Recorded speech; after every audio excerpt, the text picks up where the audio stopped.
For over 2 years, Prince William maintained a dignified silence until now.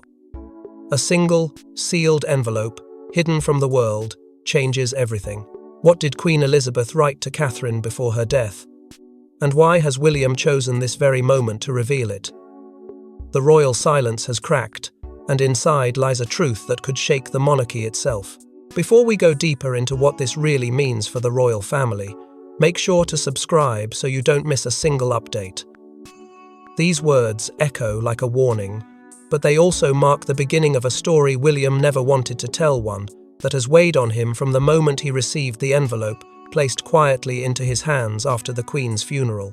It wasn't just a gesture of affection or a symbolic farewell. It was something far more calculated, something that carried the weight of her entire reign. Insiders spoke of it in whispers, referring to it not as a simple goodbye but as her final directive, a phrase that lingered like smoke through the corridors of the palace. As speculation grew and tension tightened within the family, William's sudden public address felt like a breaking point, the culmination of months spent fighting an internal war no one around him fully understood. He had carried the envelope close, physically tucked away, emotionally impossible to ignore, yet he refused to open it for weeks because he feared what truth it might contain. Catherine sensed this fear long before he admitted it. She saw how the burden hollowed him from the inside, how the unspoken responsibility the Queen entrusted him with pressed on him with almost suffocating force. Together, they lived with the silent dread of what waited inside that sealed paper, wondering why the Queen chose such secrecy and what unseen dangers she foresaw. You could feel the tension radiating even in public appearances, where William's voice thinned and Catherine's smile seemed to carry unspoken worry, as though both of them knew they were standing on the edge of something they could not control. But the palace was never good at keeping secrets for long, and it didn't take more than a few minutes after William's announcement for the British press to erupt like a storm. Headlines exploded with urgency. What was in the letter? Why now?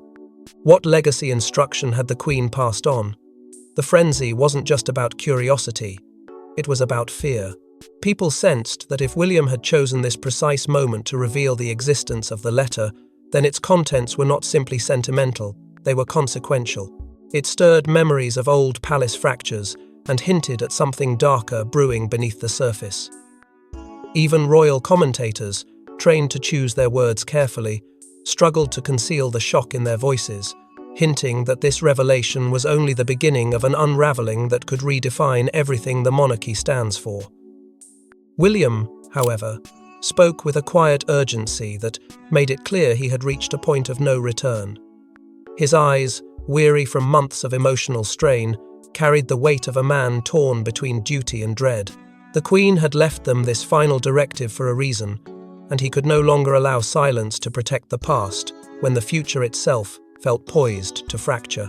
And so, with a steady breath and Catherine's unwavering presence beside him, he began to open a door the monarchy never intended the public to see, one that leads into the heart of the Queen's final fears, final hopes, and final warning. But to understand the letter's true weight, we must go back to the day it was written, and the shadow it cast even before it was opened. Behind closed palace doors, in her final hours, Queen Elizabeth II asked for pen and paper. No aides, no cameras, just her thoughts and one name: Catherine. What compelled the monarch, after a lifetime of carefully guarded silence, to write a letter so private, even Charles was excluded? It wasn't protocol. It wasn't pageantry. It was something else. Something urgent. At Balmoral, where silence often says more than words, the Queen made a rare and chilling request. She wished to be alone. Aides were dismissed. Doors were closed. The windows draped. And then, in that stillness, she wrote one final note. A letter that would disappear into a locked drawer, hidden in the study she kept sacred, never to be spoken of again in her lifetime. Only after her passing did anyone learn of its existence.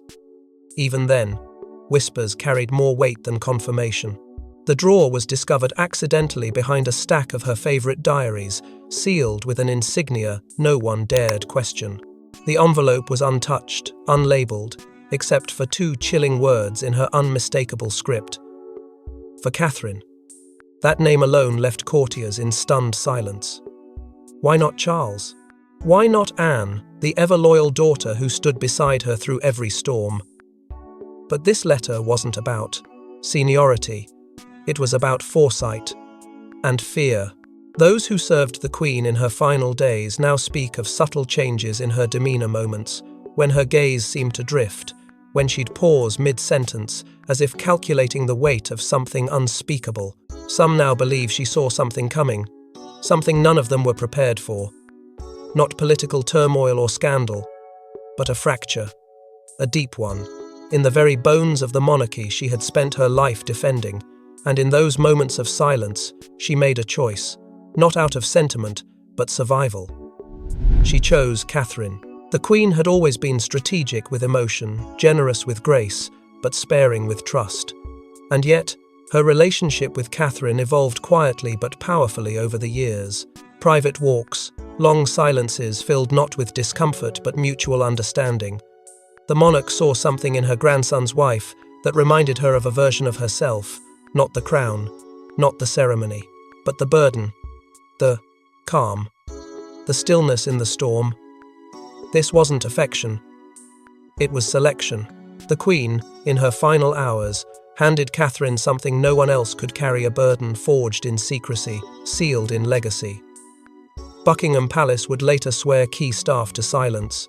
The phrase, "the last letter," began circulating among those in the know.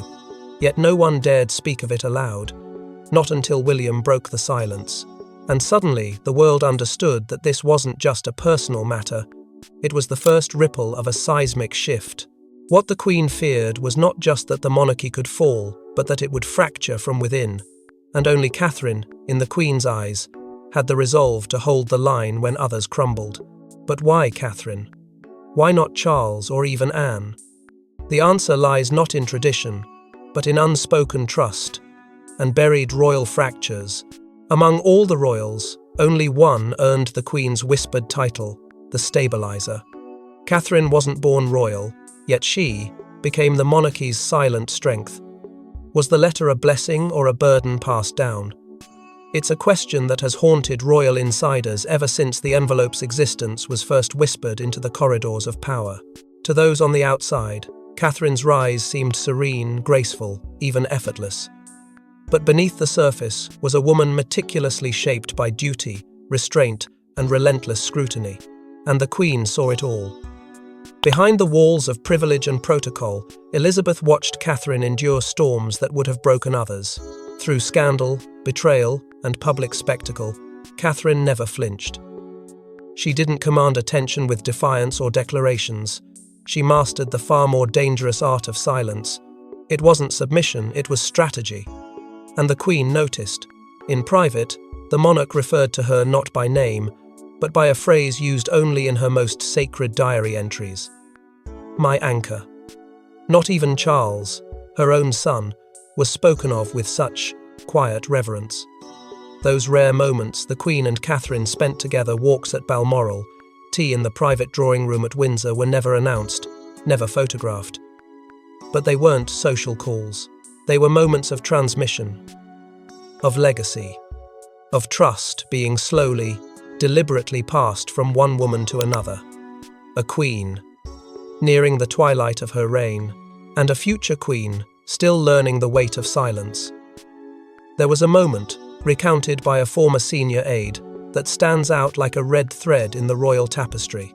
It happened shortly after the Sussex fallout began dominating headlines. The Queen, exhausted by the press frenzy and the family rupture, turned to Catherine during a private dinner and said softly, "You remind me of me when I had to learn to breathe underwater." It was not praise, it was preparation. Meghan Markle's entry into the royal family had upended more than just protocol. It had cracked open wounds buried beneath generations of royal illusion. The Queen didn't fault Meghan for this, but she saw the danger.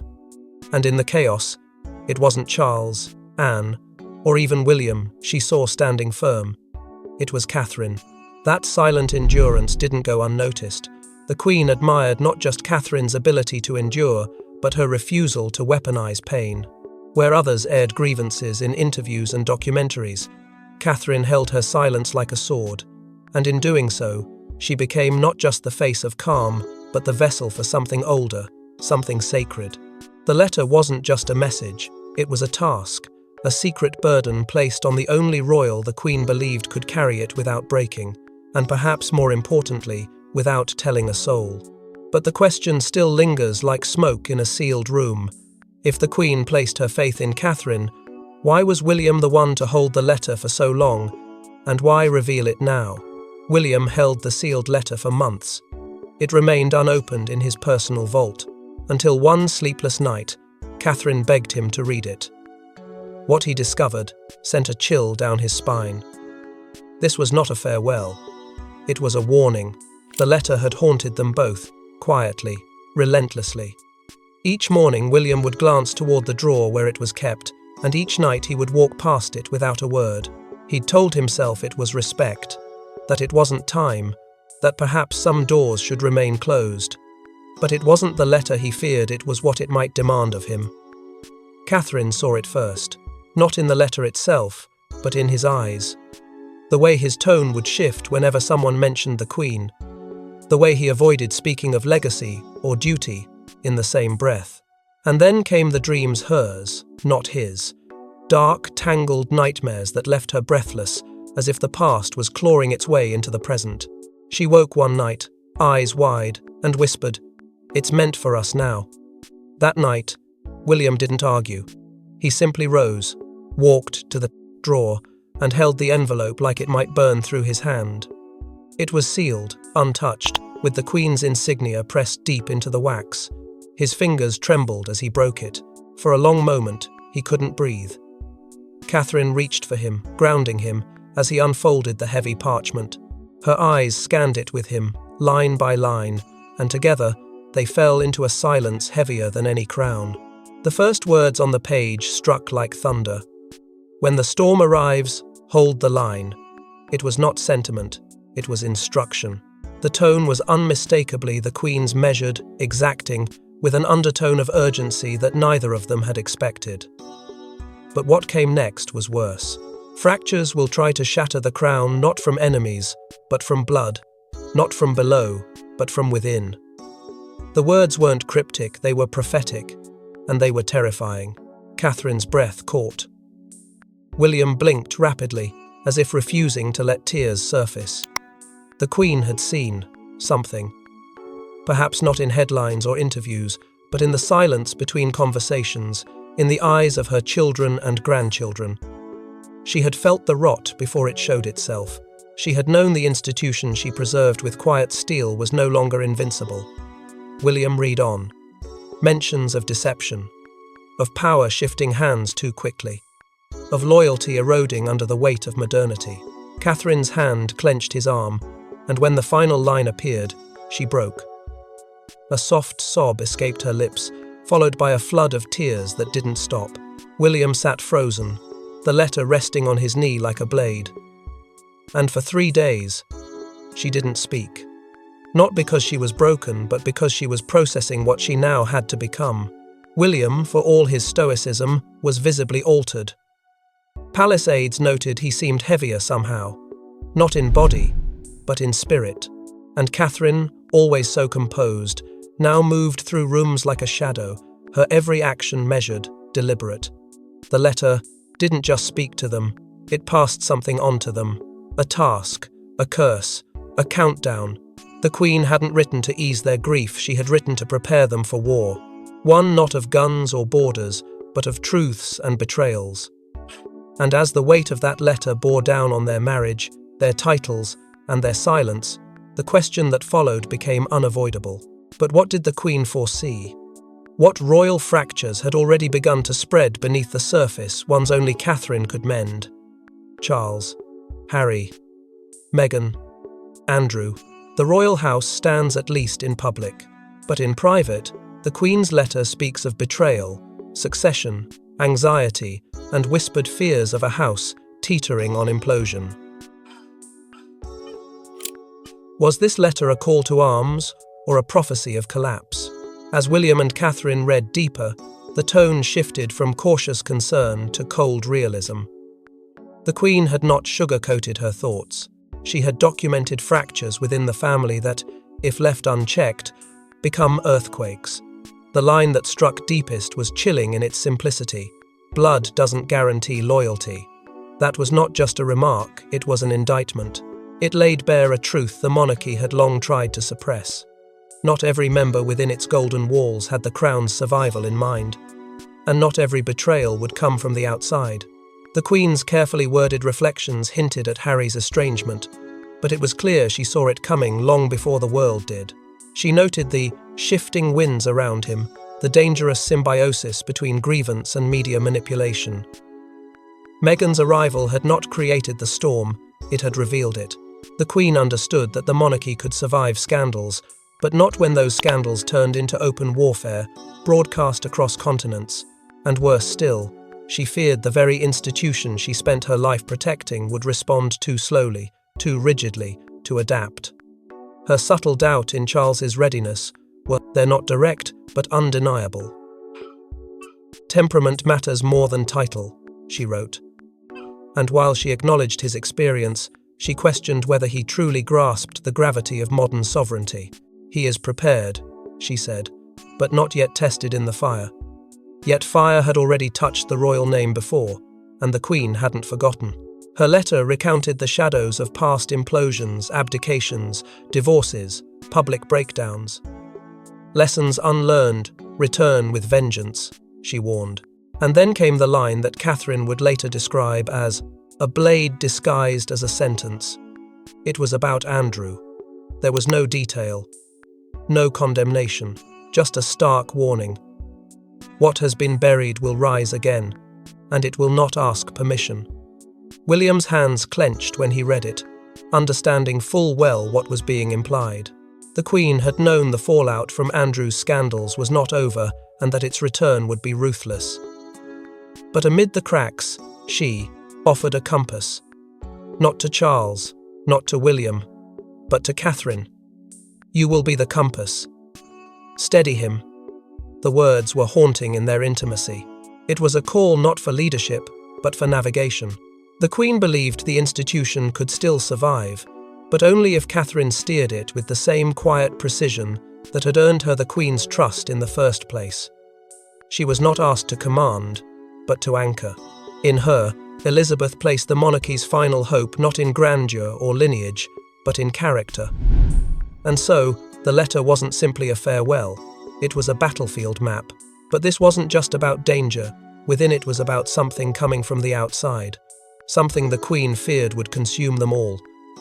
The Queen's final words hint at a threat not just to the family but to the realm. "A shift in the old world order," she wrote, "will leave the monarchy exposed." Was she referring to global powers, rising anti-monarchy sentiment, or a betrayal from within? The truth, as William and Catherine discovered, was far more unsettling. It was all of it, layered like storm clouds gathering above the crown. The letter didn't just reflect personal fears, it was a geopolitical autopsy written before the crisis began. The Queen had foreseen a time when the foundations of power would shake, and when institutions once untouchable would be dragged into the chaos of a new era. She didn't write as a grandmother. She wrote as a sovereign staring down a future that would not honor the past. Her words carried coded references to growing republicanism within the Commonwealth. Subtle but unmistakable. The Queen had long sensed that the symbolic loyalty of far-off nations was eroding and fast. "Our legacy is borrowed time," she warned, "and time demands renewal or rebellion." She feared a generational reckoning was coming, one that would not be swayed by titles, tradition, or televised spectacles. The old world order, one of silent diplomacy and inherited deference, was crumbling. And she made it clear. If the monarchy failed to adapt, it would be dismantled not with fanfare, but with silence. A slow, public shrug of indifference. But it wasn't just external sentiment that frightened her. It was what she described as manipulated perception. Disinformation, she believed, had become the new battlefield, and the monarchy, once immune to such tactics, was now vulnerable. She cited in veiled terms foreign entities attempting to shape public opinion, to weaken trust, to expose divisions. Meetings with MI5, rare, quiet, and entirely off the official record, had taken place in her final months. What was discussed remains sealed, but palace insiders later hinted that the Queen had received intelligence, suggesting coordinated efforts to destabilize the royal image globally. Not assassinations or coups, but something more surgical. A campaign of doubt, of erosion. The line that froze William came halfway through the letter. The monarchy will be tested in ways it hasn't seen since 1936. The abdication crisis. The moment the crown was nearly lost because of love, but this time, it wouldn't be one man's romance that sparked a fall. It would be a confluence of internal rot and external pressure, crashing together like tidal waves. And in this unfolding scenario, the Queen made something terrifyingly clear. Catherine's role was not to wave and smile. "Prepare her," she wrote to William, "not for visibility, but for survival. A queen not of ceremony, but of strategy." William, reading this, felt a cold realization grip him. All the times she had tried to warn them gently, indirectly, with that quiet steel in her voice, they hadn't listened. He hadn't listened. She saw it all coming. He later confessed, "We didn't listen." And now the burden wasn't just on him, it was on the woman the Queen had chosen as her stabilizer, her anchor, her compass. But time was not on their side. The institutions were shifting, the world was watching, and Catherine was being pushed from behind the veil of pageantry into a realm of shadows and strategy. As Catherine began to act on the letter's warnings, a new storm was brewing, one that would test her in ways she never expected. Behind the scenes, Catherine began to shift palace dynamics, advising William, reshaping PR, and removing weak links. But no one knew she was following the Queen's script, until now. For the outside world, she remained the polished duchess, the poised princess who smiled in silence and stood a step behind her husband. But within palace walls, something fundamental had shifted. Catherine was no longer operating from instinct, she was executing a blueprint. One that had been whispered onto paper by a monarch who foresaw collapse and designed her response with ruthless precision. And piece by piece, Catherine began to implement it. It started subtly. A trusted aide, removed. A senior press secretary replaced. Longtime loyalists reassigned with carefully crafted statements citing retirement and transition. But insiders knew better. These weren't routine shifts, they were purges.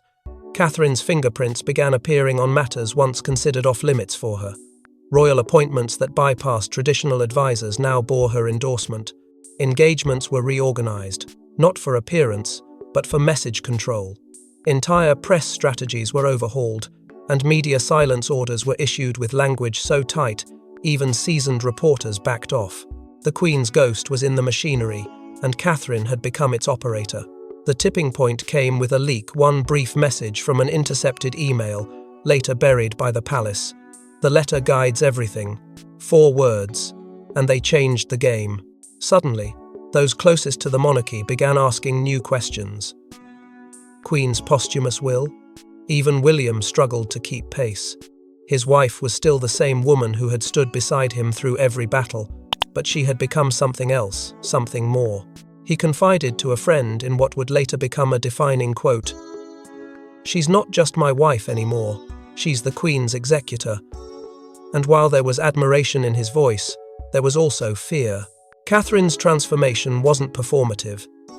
It was strategic, calculated. She knew what had to be done, even when William hesitated. Because unlike him, she wasn't haunted by legacy. She was fueled by a directive. But the real tension didn't erupt until the shifts began to affect the inner circle. Charles, already cautious of Catherine's rising prominence, began to feel undermined. Briefings were redirected, proposals were delayed. Private meetings with Commonwealth leaders included Catherine without prior notice. It wasn't defiance, it was necessity. But to Charles, it felt like shadow rule. And for a man whose entire life had been lived in the shadow of another monarch, It was intolerable. The crown was his, but control was slipping. Not to a challenger, but to a guardian. And still, Catherine remained quiet, focused, unflinching, because she knew the storm the Queen had warned of wasn't over. It hadn't even peaked. She was buying time, reinforcing the walls, securing the ground beneath a monarchy at war with itself and exposed to the world. But what she didn't know, what none of them knew, was that the final act of the Queen's prophecy hadn't revealed itself yet. And just when it seemed like the storm was passing, a final twist erupted that changed everything. No one knew there was a second letter. Hidden behind a portrait at Sandringham, it was addressed not to Catherine but to William. And this one didn't offer warnings. It delivered an ultimatum. Its discovery came unexpectedly, during a weekend retreat meant to bring stillness after months of upheaval. William had sought solitude, a rare moment to catch his breath. The portrait of the Queen, one he'd passed 1,000 times, was nudged slightly ajar by a gust of wind from an open window. And there, behind it, tucked in a frame no one had disturbed since her passing, was a slim envelope. His name, no title, no flourish, just William. The handwriting was unmistakable, and the moment he saw it, he understood. This was the one she never meant to share with anyone else. He didn't tell Catherine. He didn't call an aide. He opened it, alone. Staff would later say he emerged hours later with red eyes, his expression hollow, but he said nothing. He couldn't. The words inside were not just from a monarch, they were from a mother figure, a matriarch who had shouldered the burden of empire and was now, from beyond the grave, forcing him to choose between inheritance and identity. "You must choose the crown or the man you wish to be," she had written. "You cannot carry both when the storm comes. One will sink you, the other will save the realm." The bluntness cut deeper than anything he'd read before. This wasn't guidance, it was confrontation. The Queen had seen the tightening noose of expectation, and rather than gently guiding him, she had drawn a line in ink and dared him to cross it. The letter laid bare truths no royal ever wanted to say aloud. She questioned whether he had the steel to lead. She challenged his tolerance for compromise, and most painfully, she asked him whether he had lost his own voice beneath the burden of generational duty.